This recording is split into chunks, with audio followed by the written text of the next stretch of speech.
চলো আজ আমরা বাংলা বিপরীত শব্দ শিখি। ছবি দেখে দুইটি শব্দ মিলিয়ে বলি। বিপরীত শব্দ মানে একে অন্যের উল্টো অর্থ, যেমন বড় আর ছোট, গরম আর ঠান্ডা। বড় মানে বিগ, ছোট মানে স্মল। বড় আর ছোট বিপরীত শব্দ। বড় আর ছোট আকার বোঝায়। লম্বা মানে লং, খাটো মানে শর্ট। লম্বা আর খাটো বিপরীত শব্দ। লম্বা আর খাটো দৈর্ঘ্য বোঝায়। ভারী মানে হেভি, হালকা মানে লাইট। ভারী আর হালকা বিপরীত শব্দ। ভারী জিনিস তুলতে কষ্ট হয়, হালকা জিনিস তুলতে সহজ। গরম মানে হট, ঠান্ডা মানে কোল্ড। গরম আর ঠান্ডা বিপরীত শব্দ। গরম আর ঠান্ডা তাপমাত্রা বোঝায়। ভেজা মানে ওয়েট, শুকনা মানে ড্রাই। ভেজা আর শুকনা বিপরীত শব্দ।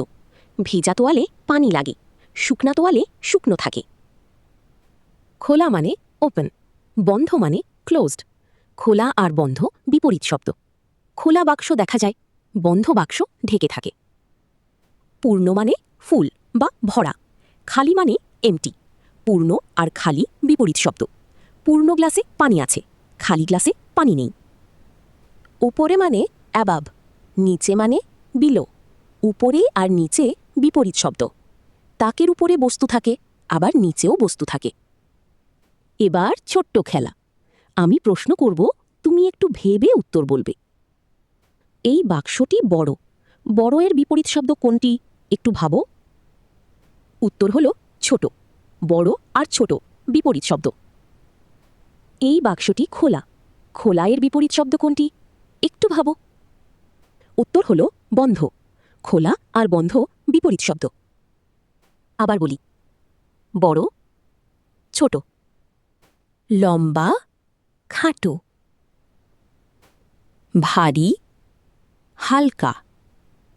গরম, ঠান্ডা। ভেজা, শুকনা। খোলা, বন্ধ। পূর্ণ, খালি। উপরে, নিচে। আজ আমরা বাংলা বিপরীত শব্দ শিখলাম। নিয়মিত বলি, ছবি দেখে মিল খুঁজি আর নতুন শব্দ শিখি।